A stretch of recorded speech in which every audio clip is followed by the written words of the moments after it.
I like to play a really beautiful song and you need to shut the fuck up. Welcome to episode 47 of the Hipsters United podcast. My name is Chris, and joining me this week via cell phone are Jason. Hello. And via our normal Skype connection, Andrew. Hello. Obviously, the big news this week is that we are 4 shows into the 6-show Spirits in the Sky mini tour. And Jason, who is, as you can tell, not coming to us from his computer as usual, but is actually coming to us from Southern California, where he's been attending some of the concerts. Jason has actually been to 3 of them so far, is that right? That's true. So let's... Yeah, I'm right now sitting at Old Town Pizza in Monrovia, so I think that's quite in keeping with the weird venues vibe of the Spirits in the Sky tour. Frankly, they could play this place, and it wouldn't be that far out of bounds from what they've done. Well, let's start out and talk about the music, which I think is the most important thing. So they debuted about, I don't know how many original songs there were, maybe 10 or 11 new original songs. Which songs did you think got the best crowd reaction in the shows that you went to, at least? Well, in terms of crowd reaction, there's The Trip, and then there are the rest of the songs. But really the reason for that is set list placement. Because the way the shows go is that the first 8 songs, it's basically almost the identical set list every night. The first 8 songs, Billy Corgan and Dave Navarro play acoustic guitars, and then with the full band. And then the rest of the band, except a couple players, leave the stage, and the next 4 songs are very quiet songs with Billy still on acoustic guitar, and then a violinist and a mandolin or a flute on a couple of the songs. And then the entire band comes back in, and Billy and Dave Navarro strap on their electric guitars, and that's playing a new song called The Trip, which is a really, it has a kind of a build-up intro, and then they slam into a hard rock riff, kind of reminiscent of the Spilled Milk or something like that. Like, it's kind of I don't know if I don't think I'd say The Trip is like a great song or anything, but just, when the crowd sat through 12, somewhat quiet songs, and then suddenly the band starts rocking out. I mean, particularly in at the Santa Barbara show, where the venue was really small and packed and hot and just kind of conducive to rock excitement. It was kind of like what everyone had been waiting for. So, the riff is pretty immediate and catchy, so people jumped up and down, and so crowd reaction to The Trip. I don't know if that makes the best song, though. Well, as far as the original songs go, they played, I think, 4 or 5 covers also, but Billy, a few months ago, I think, on SmashingPumpkins.com said that all the songs he was writing definitely had the pumpkin sound. Did you think the original song sounded pumpkin-y? Is there such a thing? I'd say some of them do, some of them don't. At least I don't really hear it right off.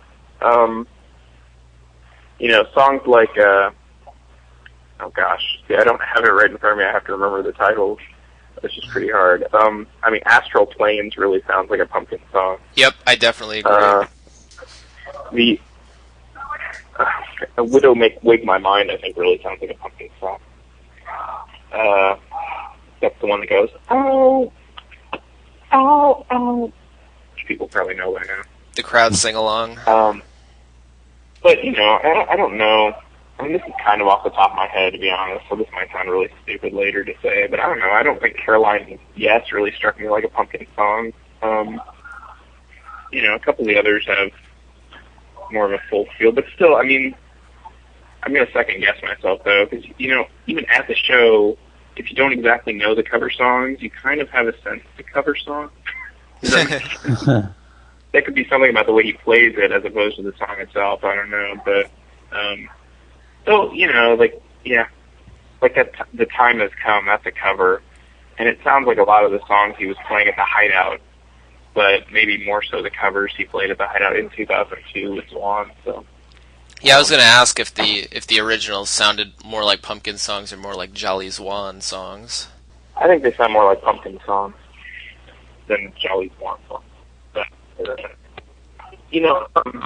I talk for a second. We saw the concert in Pioneer Town last night, and this was like a big outdoor venue, just kind of like a sandy area where everyone stands, and then the band is on a stage that's Pioneer Town, and it's Pappy and Harriet's Pioneer Town Palace. And like the whole thing is like supposed to evoke some sort of like honky tonk cowboy bar or something like out there in the desert. And so, maybe not surprisingly, that the venues really seemed to lend itself to the full band acoustic guitar songs. And I really, really thought the first set, or the first 8 songs last night were really super. And then I would contrast that with that Santa Barbara show I was talking about at Muddy Waters Coffee House, this tiny packed place. And it just, at that show, like, it even felt like the band was just kind of like getting the acoustic songs over so they could see how this little cafe was going to deal with the electric guitar. I mean, like, the difference in how, I mean, it really was, like, last night it was just, really had this total focus on the acoustic songs.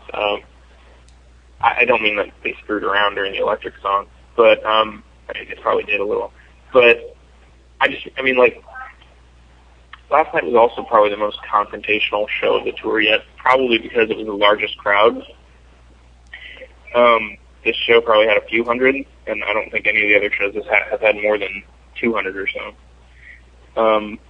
And last night, you know, you had, just like any time, yeah, some random people would yell things like, "Billy Corgan!" You know, and he which itself is just his name, but he kind of was like, "Yep, I'm here." It's the name. Don't wear it out. he was really throughout the whole acoustic thing, like between every song. Like if someone yelled something stupid out, he basically like engaged and kind of mocked them. Yeah, there was a video posted on Hipsters United in the comments, and I actually had it written down to ask you if there were any fans screaming for James Iha or yelling for Billy to play Rat in a Cage. And in this video, which is only like 2 minutes long, someone actually yells, "Play Rat in a Cage." Yeah. There were a lot of calls for Pumpkin songs at that show. I mean, not like a lot, not like 100, but you know, a dozen at least that I remember hearing. And you know, it's not like Billy engaged every single thing that was yelled out, but you know, like if something kind of cut through and was like odd or really kind of dumb, Billy took a couple chances to make fun of people, which, you know, I think is cool. But you know, yeah, that show definitely kind of had a different kind of vibe than the other shows. So with the other shows, was there not as much people calling for Pumpkin songs, or was there just fewer people and proportionally fewer people yelling for them? Both. I think those things are true. I mean, to understand this, like, the Santa Barbara show I keep talking about, the front row was probably like 6 people. And the second row would be like 6 people, you know, and there were like maybe 12 rows of 6 people, you know. I mean, that was like basically it. And then there would be like some scattered people kind of like way in the back, or maybe at the, you know, getting a drink or something. But it was so small and so packed that you just, I don't know, something else takes hold, like more of a community spirit, you know. It's not like you're kind of it's not like you're standing there kind of chilled out, like drinking a beer with your girlfriend and your buddy, and you're just like, "Hey man, play the song, yeah!" You know, I mean, it just wasn't like that. You were like 5 feet from Billy and like the whole band, and you were 5 inches or 5 millimeters from the person next to you, you know? So just like, I don't know, the atmosphere is just not conducive to yelling dumb shit, I guess. Yeah. I mean, the only times I remember even hearing, like maybe a couple times I heard somebody yell something, but it was like somebody way in the back, like standing apart from the crowd. You know what I mean? Like when I went to get a beer, maybe I heard someone say something stupid that really probably didn't even hear them. I mean, so. Well, it sounded like, at least I've so far 2 of the shows that were recorded have already been posted to archive.org. Thank you very much, Jason, by the way, for taping one of those and helping coordinate all that. But it sounded, I've listened to the first show of the little tour from Visalia, and it sounded like there was quite a bit of crowd noise in the background. How did Billy react to it? Yeah, that's the distinctive. It's so interesting. I've been to 3 shows, and like, I have to laugh because I've often said things or written things like, people at home who just read set lists and complain that the set list doesn't change, they're really not consuming the concerts. They're consuming the set list as its own kind of good. They get off on seeing a list of songs in a certain order. It's totally detached from the actual experience of the concert. And these 3 shows in these 3 places, the vibe couldn't be much more different for a band. It's the same band playing the same songs in a row. So I already explained kind of the Santa Barbara Coffee House thing, and then last night at this Pappy and Harriet's Honky Tonk outdoor, under the starry sky, on the sand, place. Well, the first show that you're talking about that you heard was in Visalia. At a wine bar, a swanky wine bar. And it was a really kind of upscale place. And, so there's tons of people on the sides and in the back on couches probably drinking wine, more interested in being seen than seeing the show, It was one of those deals. It was in every way different from Santa Barbara, So tons of people in Visalia were just sitting there talking, all on the sides and in the back, though. I mean, people crowded up in front of the stage there to see the show, but all these other people were talking, right? And so that ticked Billy off, So in Visalia, to the extent that show was sort of confrontational, it was just about the people talking, Billy actually said at the end of the main set, and it was apparent that this was not true at the time, he was kind of making a passive-aggressive joke. The band started to leave the stage, and then Billy kind of hesitated for a second, then he, leaned into the mic, and he's like, we're going to play for another hour, but because you're all talking, we're not going to. And that was totally just the end of the set. There was no truth to what he said whatsoever, which was pretty funny. I thought it was funny. I'm sure a lot of people, made him nervous or whatever, but like I was trying to explain, I mean, most people at Visalia were there to see the show. We're there to see the show. That's what I mean. And those people, clapped and cheered for the band to come back out, and they did. So, aside from the snarky, combative comments, I really didn't substantively hold anything against the crowd. Well, that's good. As far as the taping goes, so we saw the message on SmashingPumpkins.com beforehand that they were trying to reach out to people that were taping. What was actually done with that? Were you involved with, was there any special setup for people who were taping, or did you get to go in early or anything like that? Well, I can kind of address this. Someone knew that we were bringing taping equipment to the first couple shows, and someone with the band, and they told us, they communicated back to us that no one else they knew of was going to be trying to tape either of those first 2 shows. I think that turned out to be wrong. There was at least one other person trying to tape Santa Barbara. But at least for the first show, the Visalia show, this person close to the band, when they reached back out to us, they said, when you get to the venue, talk to the staff and go right in, and they'll get you set up. Actually said to ask for Billy, to ask for whatever. So, but the thing was, the person who was setting this up, knew that we didn't have a big stand. I mean, the point of going in early is to, set up your big mic stand, right? Right. But we didn't have a mic stand. We were running mics that, run from wires and, clip to your hat or your shirt or something, right? So there wasn't really anything to set up except on our person. So we did what they said, just kind of because they said to do it. You know what I mean? Because it sounded like the band was expecting us or something. So I don't know. So we just went in and said, we got told to come in, but honestly, we really don't have any equipment that needs to be set up, and Billy was cool with it, so it was totally fine. But so I'm saying, I guess, we did get to go in early, but we didn't have anything to set up. But that, I think, indicates that probably for other people who do have things to set up, maybe it's made the list to letting them in early at the other shows, right? Okay. Does that make sense? Yeah.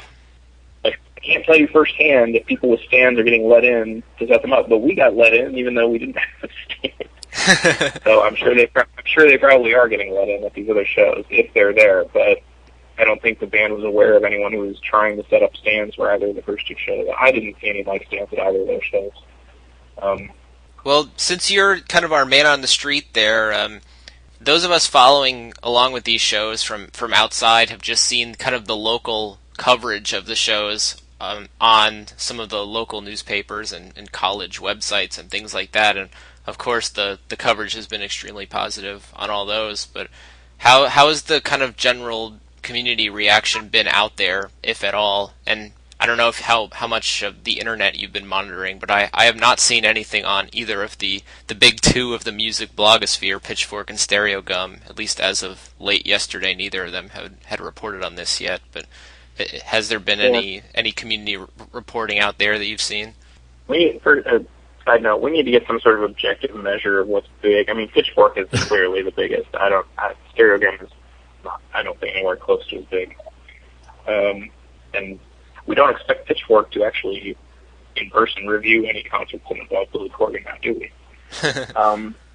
We just expect them to cherry-pick the worst reviews from other people and then quote them. What?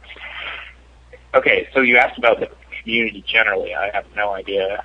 I can tell you what it's like being at the shows, and I don't really sense any. I mean, I sense, like, universally everyone's having a good time.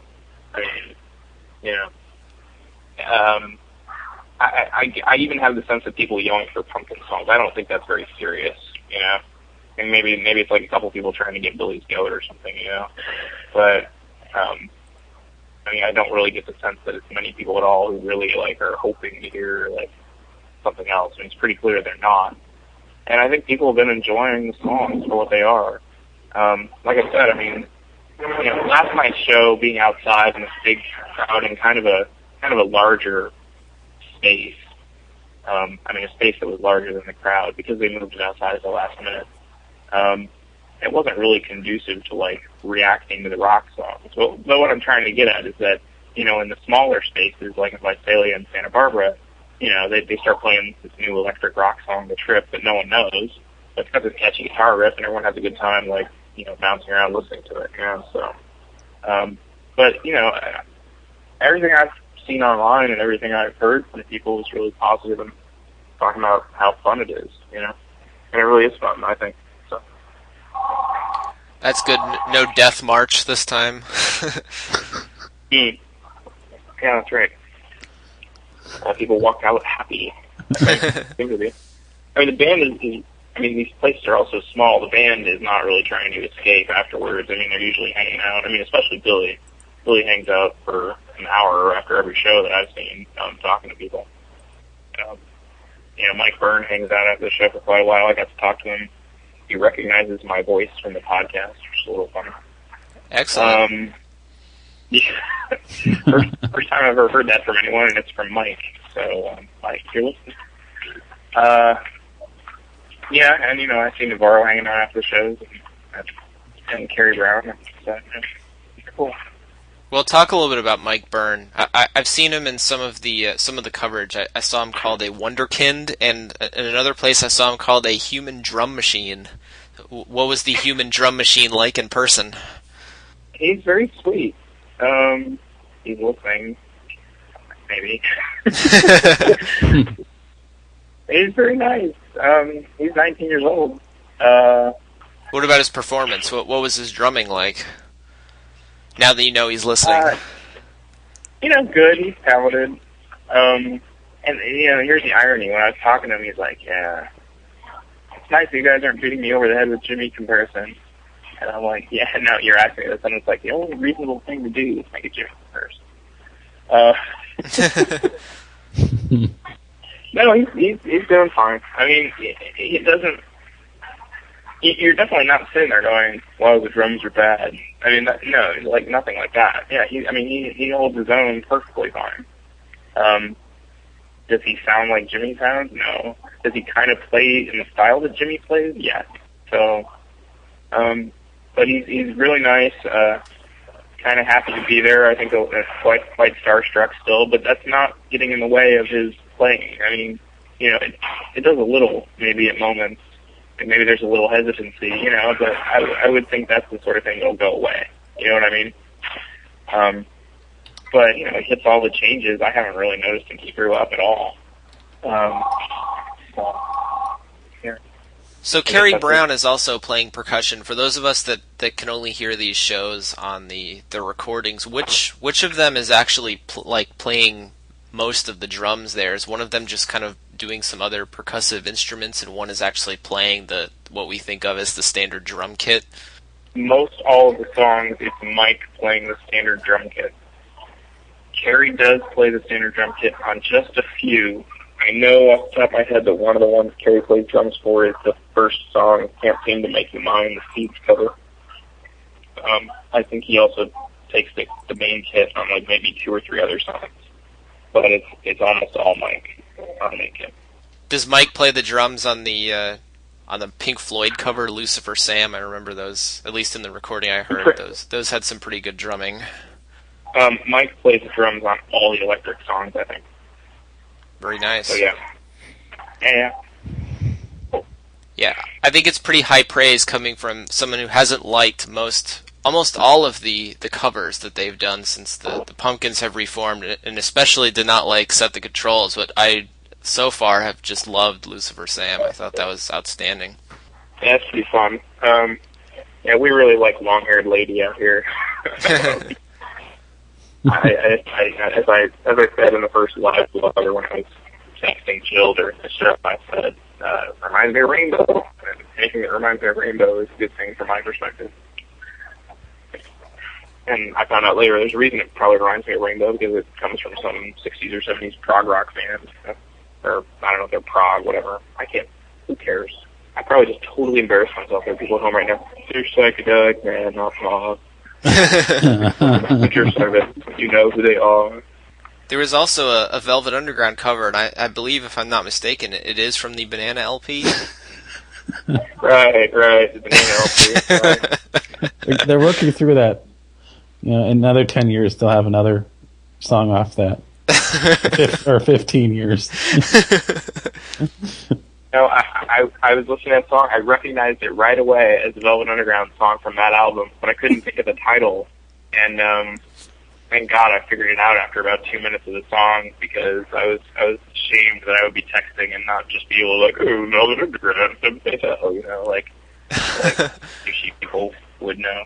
But I got it, so there you go. But I didn't know Lucifer Sam right off. I got to get down with my Sid Barrett era Pink Floyd. Yeah. So, sorry.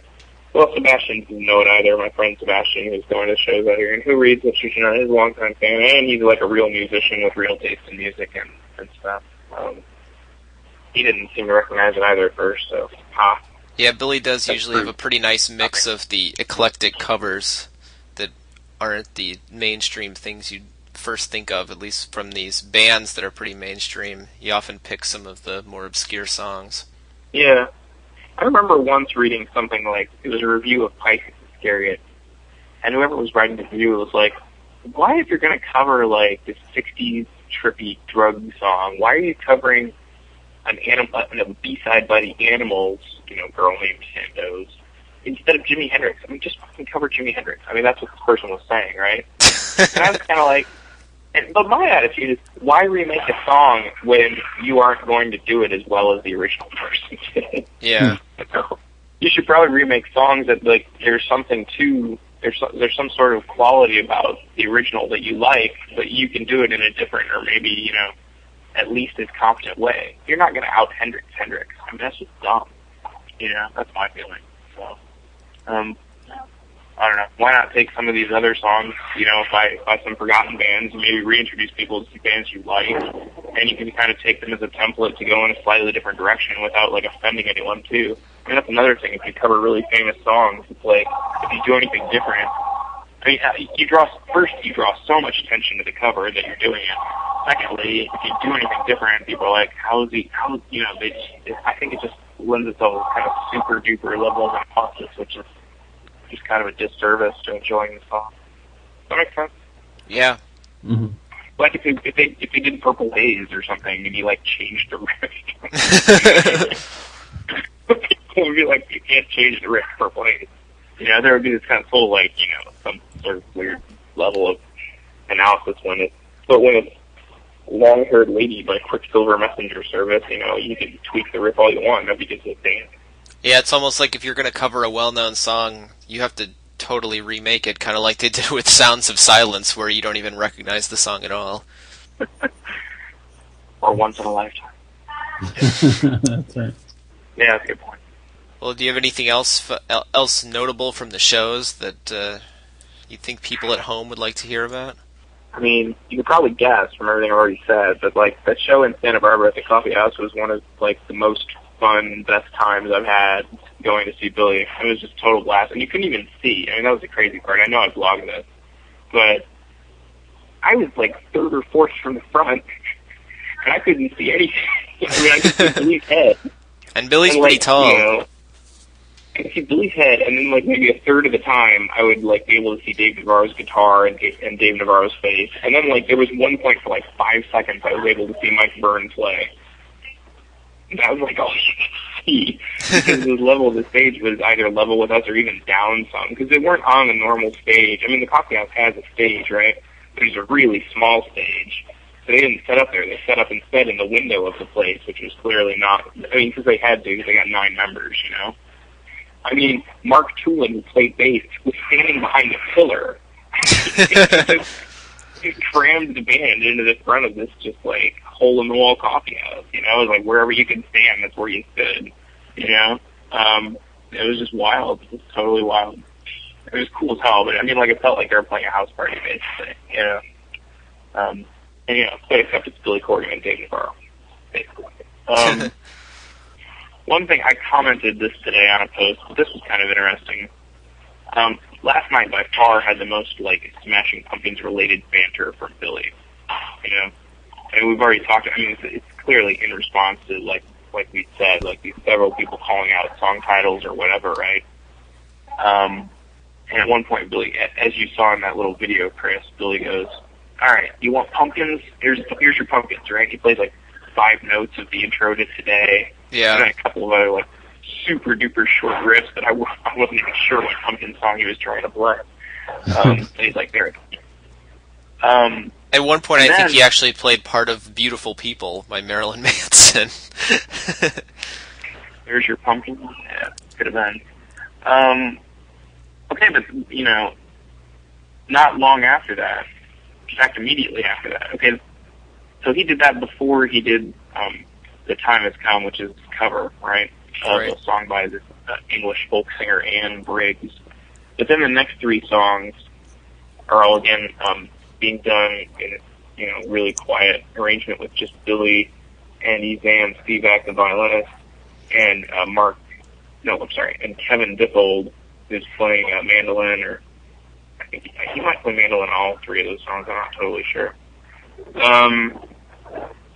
But after each of those next 3 songs at the last show, Billy said, that's a Smashing Pumpkins song.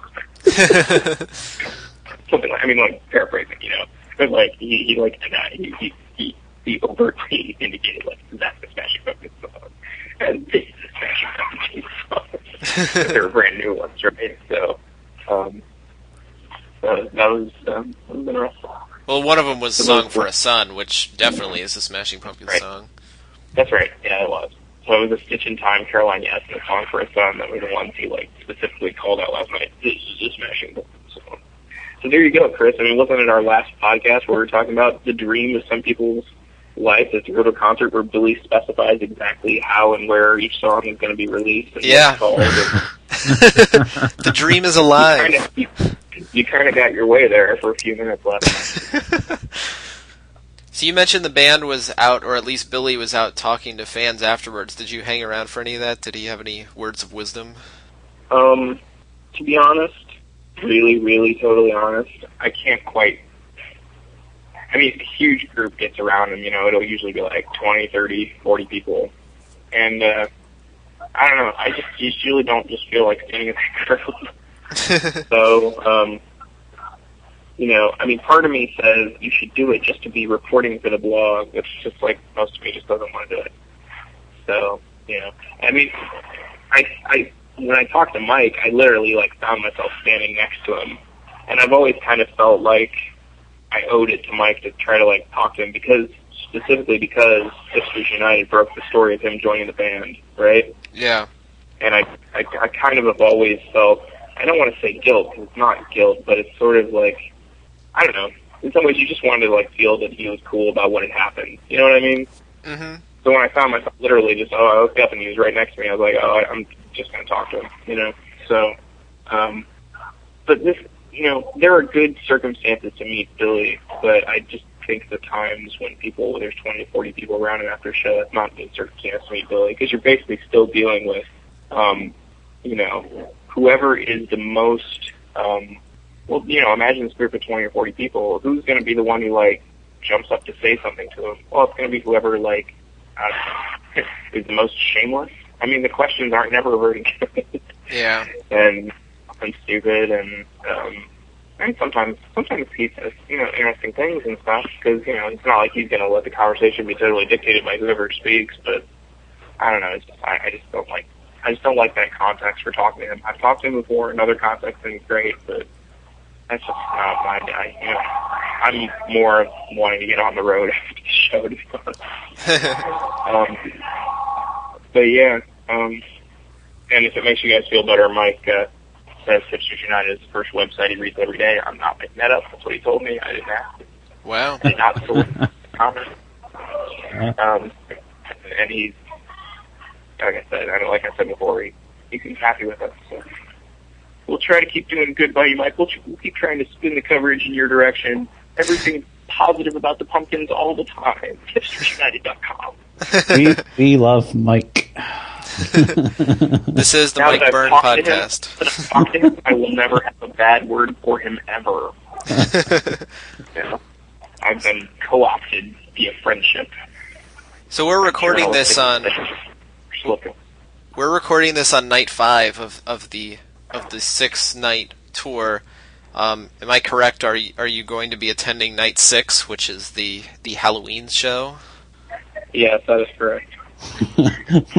You got your costume picked out, right? The interesting thing about tonight's show, which I'm not attending, the one in San Diego at Shea Cafe, is that Dave Navarro's not going to be there.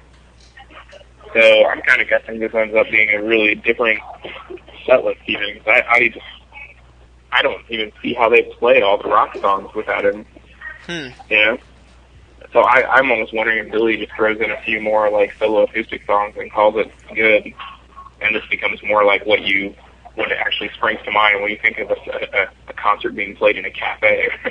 Yeah. And they don't just suddenly haul out these electric guitars and blow the roof off the place, But instead, maybe there'll be more solo acoustic stuff. That's pure speculation. I have not heard that from anyone. It just seems, I don't know how you do those songs without Dave's guitar. Maybe someone else plays the guitar, but I think that would be pretty strange. Well, we already had an appearance from Ginger and her husband. Maybe we'll get an appearance from another Smashing Pumpkin to fill in on guitar. Yep. Jeff will show up. That's right. That's a good theory. We will see. So then tomorrow, I can't believe they never take a day off on this tour. It's only 6 days, but still, I think I'd be getting. I'm pretty tired just attending the shows. Maybe I have to do more traveling. But tomorrow is special Halloween acoustic, or August 31st. Acoustic 31st. August 31st Halloween show.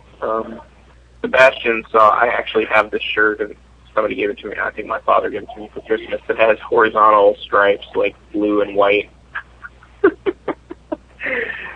Just totally random, but Sebastian is he's ready to go as Billy.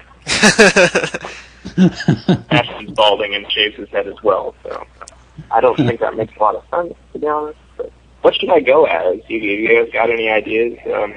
Should I go as Ryan Schreiber of Pitchfork? Everyone will recognize you immediately, I'm sure. Absolutely. I have to grow out my hair and, I'm sure he has a scruffy beard and whatever. Perhaps go as Tom York. I've seen pictures of him, but I don't really remember off the top of my head. But who are you? I'm Ryan Schreiber of Pitchfork. I can't believe you can't figure that out. Come on! You're obviously not relevant enough to know who I am. I just have to walk around saying loudly. I mean, it was kind of funny. On the way back from the first show in Visalia,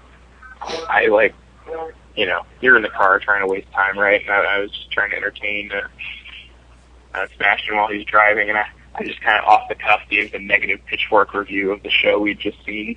Yeah. Warmed over 70s rock riffs being like vaguely like supposedly recrafted for a new generation, but really it's just the same old shit rock or something. I don't know. I had all this stuff. It was pretty good at the time. But we were also in the car being bored. I could go around like saying stuff like that all night. Well, Andrew, have you had a chance to listen to either of the recordings yet? Yeah, I listened. Yeah, I listened to them. I listened to more of the Muddy Waters show. Heck yeah!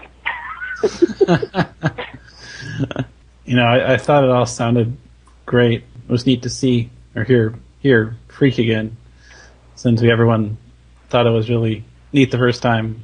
It kind of didn't really sound any different, so no real surprise there. It still sounded good. I really liked The Fellowship was one of my highlights, and something I know. Well, we already kind of mentioned that Astral Planes really sounds like a Pumpkin song, and I had the same when I heard the opening riff for that song. It's like, oh yeah, this is a Pumpkin song. I have to admit. I was just gonna say, I have to admit, the first couple of nights, it's like, well, the first time you don't know what's coming, and so then it's like, you're like, all right, it's a trip, that was awesome, and then like Astral Plane didn't quote unquote rock as hard, so it just kind of like you didn't notice it or whatever. Mm-hmm. And then the second night, then you're all looking forward to when they're gonna rock. So again, I was like kind of distracted by the trip, right? Last night, I was Astral Plane, but that kind of blew me away. Kind of floored a couple of us last night. I thought that was a sweet song. So, that will probably end up being the actual good song of those two. I really don't really imagine that the trip is destined to be released. Like I said before, I kind of see it as like spilled milk of Spirits in the Sky.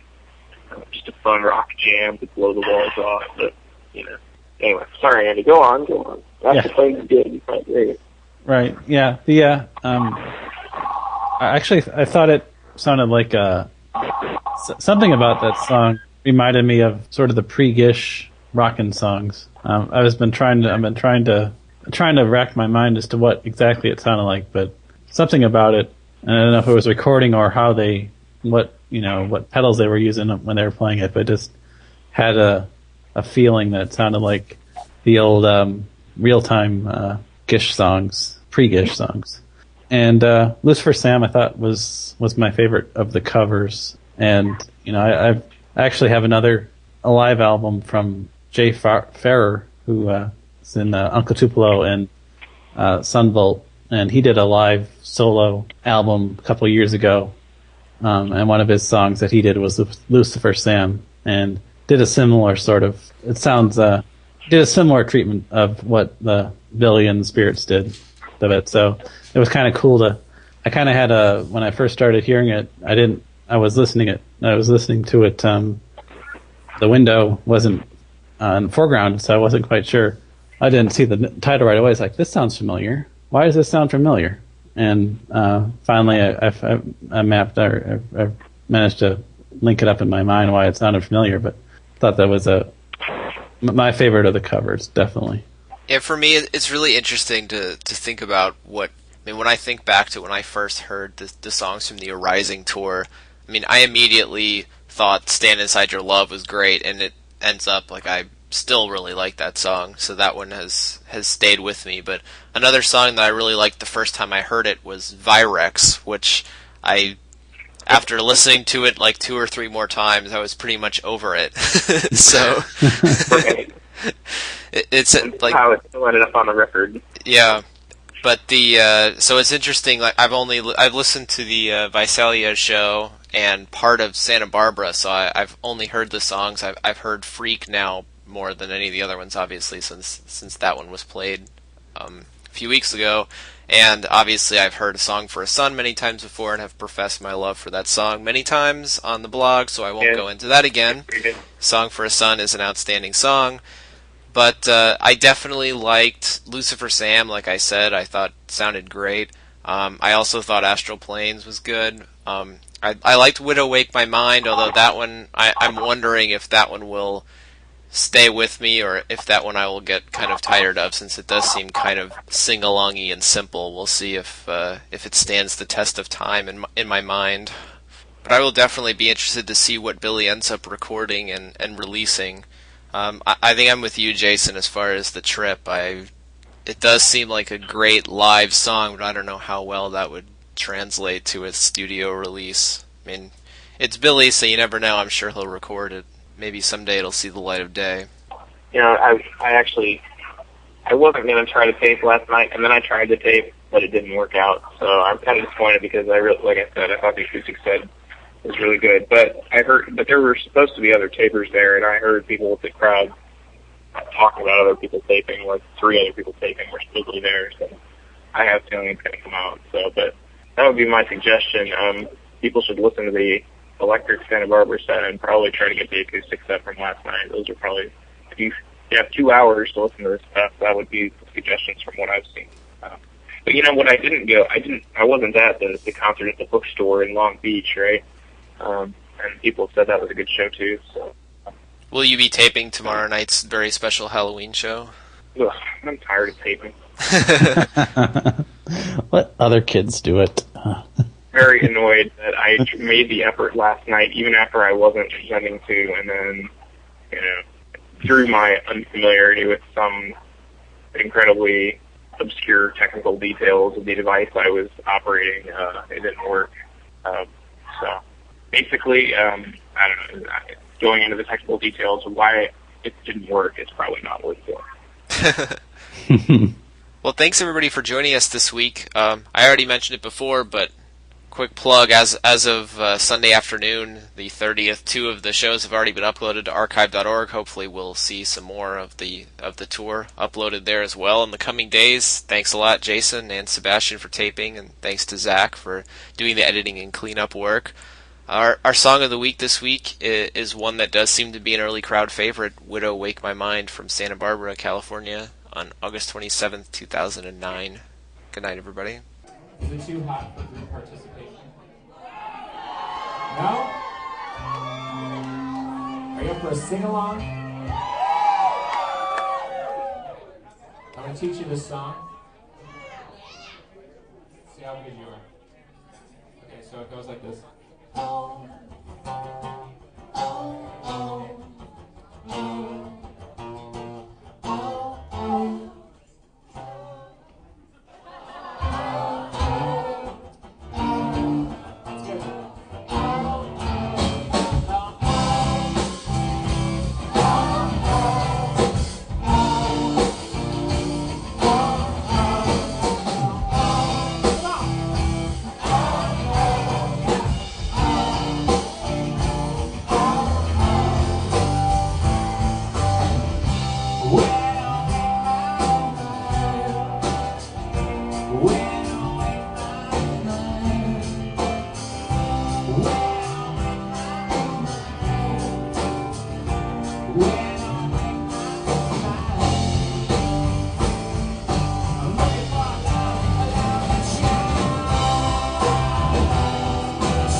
All opinions offered by panelists or guests of the Hipsters United podcast are their own and do not represent the opinions of the Smashing Pumpkins.